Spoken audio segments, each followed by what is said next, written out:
my name is Audrey Marie. Welcome back to my channel. Today, this video is going to be covering my time reading Court by Tracy Wolff. This is the fourth book in the Crave series.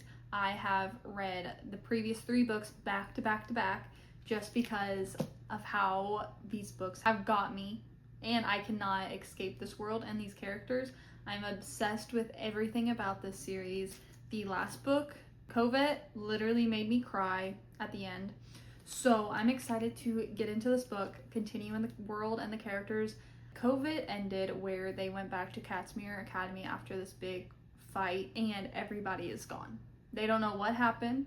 They have very little information. Nobody's there besides one person, and they are on the mission to save everybody. I'm just so excited to continue this series. I am loving every single character, and every single one has grabbed onto my soul and it's not leaving me. I love this series so much, and I'm ready to be continuing. So if you're interested, keep on watching. I'm gonna pop in every once in a while to give you my comments on the book and fill you in on what's happening. All my other reading vlogs are going to be very similar to this. Go check those out, but stick around if you want to hear my thoughts about Court.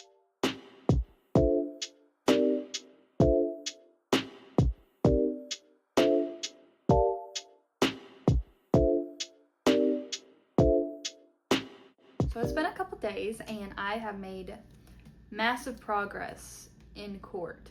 I'm at page 289, chapter 72. A lot's happened. I was not ready for everything that's happened in the last 280-ish pages. So they went back to the blood letter because they needed more answers.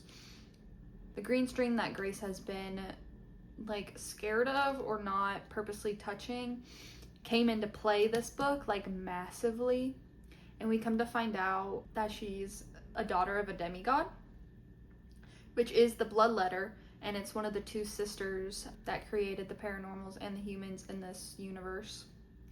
That explains why the blood letter was always really sweet with Grace but despises literally everybody else, because the blood letters, or Cassia's great something grandchild, and then also she is the mate of the Gargoyle King, that it happens to be the unkillable beast.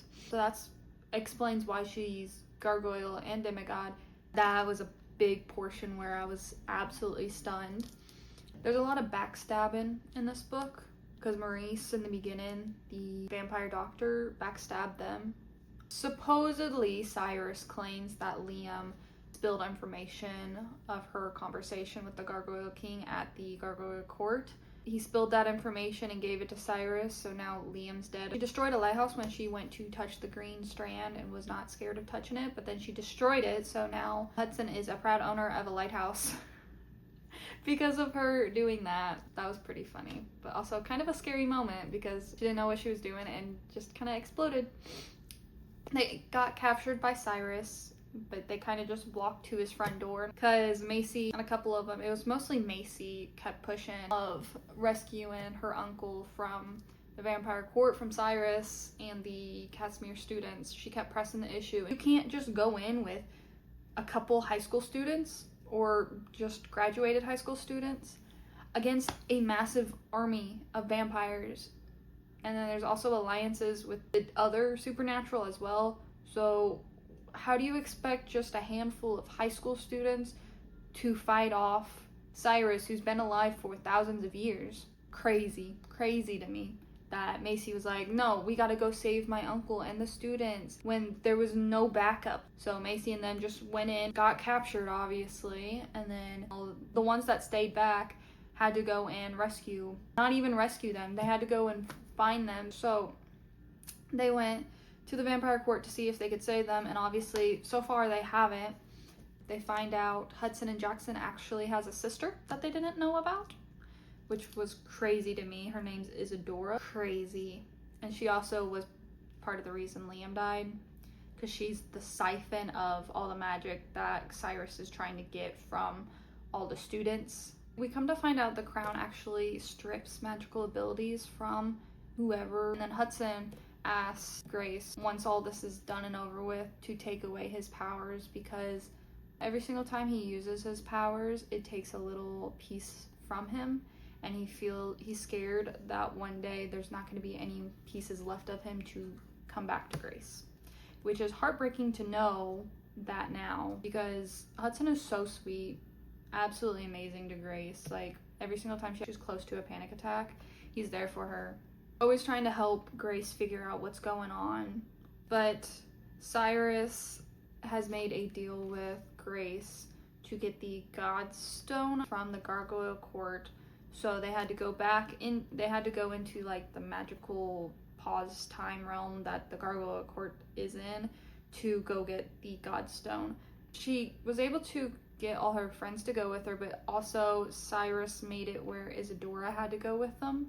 So that's going to be interesting to see if she's actually as bad as Cyrus, because there was like a little bit of a moment where I was like, ooh, maybe she's not as bad as everybody thinks she is. Maybe she's getting pushed into this role as Cyrus's child, but she doesn't want to. I'm curious if that's going to come into play, or if she's actually as bad as her father. Last night, I left off where they just got to the Gargoyle Court, and some of the Gargoyle army comes to greet them. But they're all armed, because it's a big group of supernatural, not just gargoyles, that are now at the court. So I'm intrigued as to what's going to be happening. I'm going to continue reading it or listening to the audiobook, because that's how I've gotten so far. I have a big due date coming up on Friday. Today's Wednesday. So I have a big due date coming up on Thursday night. But I've run into a little bit of a predicament when it comes to my projects for my studio, because none of my programs are working, because I need to renew my licensing for each one of the programs. So I have to wait for outside people to process all of this, and the due date is tomorrow night. And I got kicked out of all my programs, so I can't even print out my board as to what I had. So I need to talk to my professor to see what I can do about it, and I can't even access all the drawings I've made because they're all in the creative Adobe Cloud. So I'm running into a little bit of a predicament when it comes to being able to finish my project. I come to find out I'm not the only one that's had this issue. There's at least 2 other girls that's having this issue. I don't want to be pulling all-nighters. I did that first year as a 18-year-old. I am 22 now. I know that's not that many years, but I'm not straight out of high school, and I've been able to get my projects done on time whenever I don't have this issue. So I am gonna have to talk to my professor regarding this, because I am not pulling all-nighters to get this project done. I can't control whether my licenses expire or get renewed, how long it takes, because it's just out of my hands at this point. I can't do anything about it.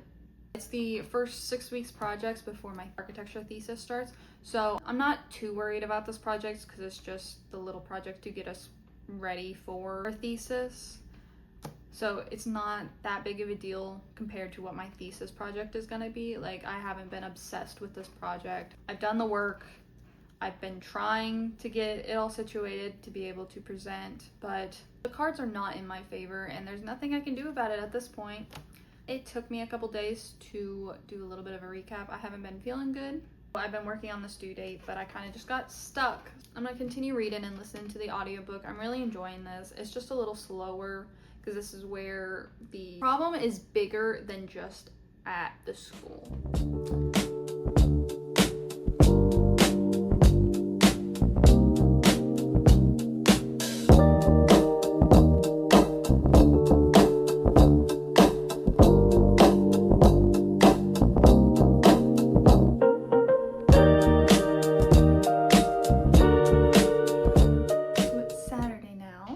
Yesterday was my pinup critique of my 6-week project for my architecture studio class.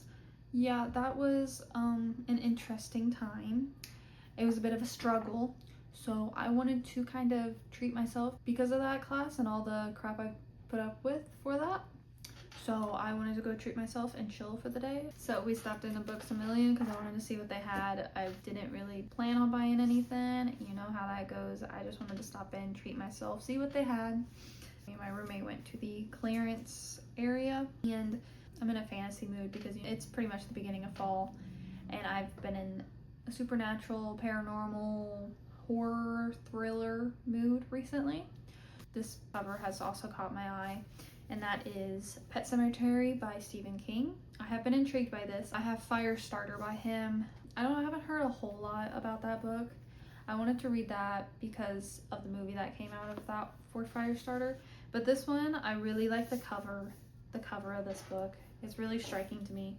It catches my eye every single time I see it. This fall, I'm gonna give this a bit of a shot and see if I like it, if I can get through a Stephen King book, because I still haven't gotten through Firestarter yet. But $6 for Pet Sematary, and it's normally about 20, so I was like, what a steal. I was browsing through, and this author caught my eye because, you know, I've read a couple of their books recently, and that is Tracy Wolff, and I got Sweet Nightmare. It seems like another Academy. I've been going through her Crave series, so I was intrigued by this. And it was $8 for a hardback version of this book. I didn't even read the little synopsis at all of this book. I was intrigued. And then last but not least of the books, I got one more book, and a couple weeks ago I was there and they had a second book of the series on the bargain. I've been wanting to read that series, so I picked it up because it was on sale as well. But this book that I got was full priced, unfortunately, but I've been on the hunt for it since I got the second book in the series, and that is The Serpent and the Wings of Night. I've been intrigued by this book, this entire series, this world. I know it has more than 2, but the original 2 is what always catches my eye. So now I have the first book of the series, so I can start it and see what it's all about in this world. I would say I got a pretty good haul, and I'm happy with the haul that I got from Books A Million. And then after we went to Books A Million, we popped over to Hobby Lobby, and we wanted to make some coasters for our apartment, and we had this idea of drawing on the coasters, so we bought 4 coasters, and me and my roommate have already drawn on them. Unfortunately, I didn't do a time lapse because I know how I paint, and that is all over the place, and I had it on the table, I had it up here, I had it in my hands, I had it on my knee. I have to move a lot when I paint, and one of them took me forever. So she took 2 and I took 2, and we found inspiration on Pinterest. So I'll show you my roommate's 2 first, but she did a little bear in the water, and then a little raccoon with some bees and some mushrooms. They are absolutely adorable. They are absolutely amazing. She did a phenomenal job. They're absolutely gorgeous. She's so good at painting. We have some of her paintings hung up in our apartment because they're absolutely amazing. I absolutely love them. But then these are my 2. I took inspiration from her bear in the water, and I did do little otters messing around with one another, and then I did a little fox and a friend. So I love both of these. I'm gonna be a little biased, but my favorite one is my fox. I love foxes, they're my favorite animals. So this one has my heart. It is absolutely adorable, but this one is just so cute. This one caused me some issues, but I'm pretty happy with how both of these turned out. We're gonna put Mod Podge on them tomorrow because we're gonna let them fully dry so we can start using them. But look how cute each one of these are. They're so cute. And whenever I was looking at all these together, I think it's so funny how these are both in water, but the colors of both of them are so vastly different. My roommate's is so pastel blue, while mine is so vibrant. They're so perfect in their own ways. We both have our own style, and they both turned out really good. So all of them did. You can tell who did what, and it's really cool seeing both of our styles show through on our paintings. So they're all really cute. They all turned out really nicely. So we're gonna start using those. My roommate showed me some new paints that she told me to try, and she loves them. I've always been intrigued by this type of paint, but I never fully got into it because I was a little scared of buying the paint and not liking it, but she raved about it and she always uses it. So I got a gouache paint set. This is what we used on those coasters, and so I got a pack of gouache paints, and they're absolutely amazing. I use acrylic a lot, but I also like watercolor. So this is kind of a mesh between the two. So I'm excited to explore the gouache paint set more to see what I can come up with. On top of that, we were looking at coasters, and we were looking at different type of coasters, but this item popped out, and it's another wooden item, but it's a little foldable book, wooden book, where I can store little items, and I could also paint something onto it. I want to incorporate my mom's Cricut and cut out something so I can make it a personalized item for myself, see what I can come up with. I want to make this a little decor item, so I'm excited to see what I can come up with this. I spent a decent amount of money today, unfortunately, but tomorrow I'm probably just going to chill at the apartment and work ahead on some of my assignments so I'm not behind, even though studio is done for a little bit. We're going to be starting our thesis in studio, so that's going to be a whole new game. And I'm so excited to start my thesis and get into what I've been aiming for and wanting to work on for the past 6 weeks. So I'm excited to get into that. I haven't done a whole lot of reading since the last time I talked to you. I've done a little bit, but I've been working nonstop on studio, so I wasn't able to fully focus on a book, so I didn't do that. Friday, I did not read besides like 1 chapter, if that. Today, I have not sat down and read, so I might do that once I shower and hop into bed. Alright, so it's the next day, and I have been nonstop reading this all morning. So I'm finally at chapter 151. I'm about 80-something% done with this book, because I've also been listening to the audiobook of this to get through it and see what the story has going for it, and it finally got really good this morning. So that's why I haven't really stopped since 50% mark or more. Grace decided to get on the bad side of the god of time. So she unfortunately got all the gargoyles to be unfrozen from time. All the gargoyles started being in pain because of the poison that was in their system. She finally told Chastain what her goal was for coming to the gargoyle court, and once he found out, he was pissed. But he also was like, if you would have just told us why you were here, I would have given you the ring. So you lied to me, but you're trying to protect these helpless people, so here's the ring, basically. Chastain still doesn't trust her, but she was still able to get the item that Cyrus required of her, and she found out that Izzy is her cousin, which I kind of saw that one coming once Remy kind of spilled that Izzy was a demigod, and I kind of figured Izzy and Grace were cousins just right off the bat there. And Izzy is the direct daughter of the other sister. I can't remember her name, Adria or something. I can't remember her name, but she's the daughter of the other demigod that is tied to Grace's great something grandma. So they are related. I could have seen that one coming, which is insane. Cyrus used the demigod to create Izzy, and that was his plan all along, with having a legitimate child out of his mated bond with his wife, Delilah.